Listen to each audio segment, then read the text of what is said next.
think this is a little crooked, but I'm okay with that. I just finished working for the year at Apple, the company that when I was 19, a freshman in the engineering building at Michigan State, I said, that's the company I want to work for. But when I think of how one, quickly this year went by, and two, where I was 1 year ago, I didn't expect to be here right now. A year ago to the day, the 22nd, I got a call from my recruiter asking how my initial or my final interview went, and I thought I bombed it so bad. And of course, I didn't say that verbatim. I said, it was very technically challenging. I answered as best I could. I'm not sure that it'll be going anywhere. And she said, well, actually, we got really good feedback, so we're going to be extending you an offer after break. And I wasn't excited. I think partially because I was going through a bout of clinical depression. But there was a lot of stress in that decision. And I wasn't ready to make that life adjustment. So a few days went by over winter break, which was ridiculous. They asked me to give my response, and I said no. I couldn't. I enjoyed the conversations with the team, but wasn't ready to make that switch. And for like 3 weeks, I thought I was the coolest cat in the block because I turned down my dream company. I turned down the hot girl at school when she asked me to the prom. I had so much pride in that.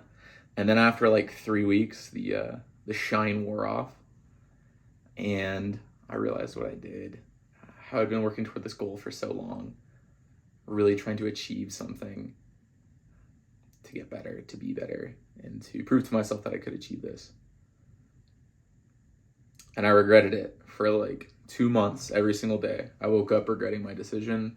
I woke up going into a job that I didn't like the projects that I was working on. And it reminds me of the Steven Stills and Nash song, or the Steven Stills song.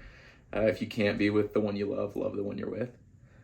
Which is funny, but that's a hard perspective to keep in mind, especially when I was the one that made the decision to not be with the one that I loved, right? Not that work can love you. You can love work, but work can't love you back, no matter how much you try. The point I'm trying to make is so much has changed in a year, right? I got this offer, I turned it down. 3 months went by and I swallowed my pride and I got back up on the horse, re-interviewed, got the job, quit my job, and now I've been working here for 7 months. I just finished the new year working at the company that I turned down a year ago to the day. And it seems like it was just yesterday that I did that. I think this is one of those videos that there's not really a call to action. There's not some grandiose adventure attached. It's just a reflection and a recollection on where I was at the start of the year and where I'm finishing. And that's pretty cool to see. Because one, I know that if I have a goal that I want to accomplish, I will get there. I'll work as hard as it takes. I'll do whatever it takes. But I'll achieve my goal. But I think the other thing I learned this year, it's kind of what I mentioned earlier. You can love work as much as you want, but work will not love you back. I think of the mentality a lot as I try to manage stress at work, because I do get stressed out as much as I don't want to admit that or don't want to feel that. But when it comes down to it, like I mentioned, work can't love you back. So I try to manage the stress and I try to keep in perspective that I'm not going to remember a year from now what's stressing me out right now. I like to think of the moniker or the ism, the mountains won't remember me. It's from a Peter McKinnon YouTube video. And how true is that, right? The mountains have been here for millions of years. And in terms of their timeline, right, we're at speck on the miles and miles of road. But I think the other thing that I've learned this past year specific to work is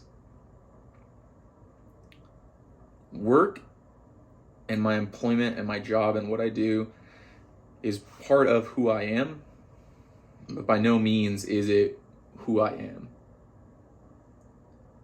It will always be part of me. It'll be part of my day-to-day activity. It'll be part of who I am as a person, the things that I learn, the skills that I learn, my financial position, where I'm going moving forward. It'll always be part of that.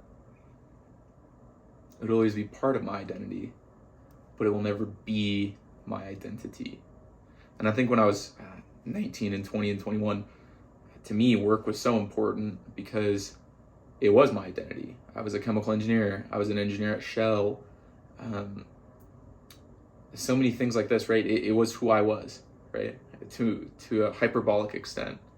Whereas now as I've grown, I've lived a little bit, not a lot, a little bit. And I've learned a lot in a short period of time. I've really come to learn that work might be part of me, but it is not who I am.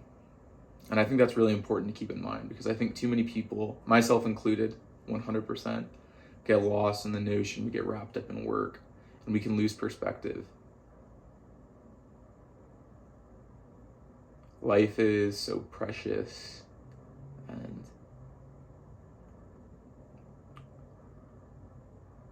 every day is all that we have, right? But I can tell you, when my life comes near the end, I'm never gonna say I wish I would have worked more, or I wish I would have put more of myself into work. But I will say the opposite. So, bringing this full circle, as I finish 2021, I just logged off for the last time of my work computer for the year. I find it crazy that a year ago at this point, I'd just been given this dream, this opportunity that I've been working forward to. And I turned it down, mostly out of self-destruction, but I still ended up where I wanted to be. And I guess if we come, and I can summarize this into one sentence, it's the life motto that I've had for the past 5 or 6 years, since 2017, so 4.5 years. It's, I'm not sure where I'm headed, but I haven't gotten lost yet.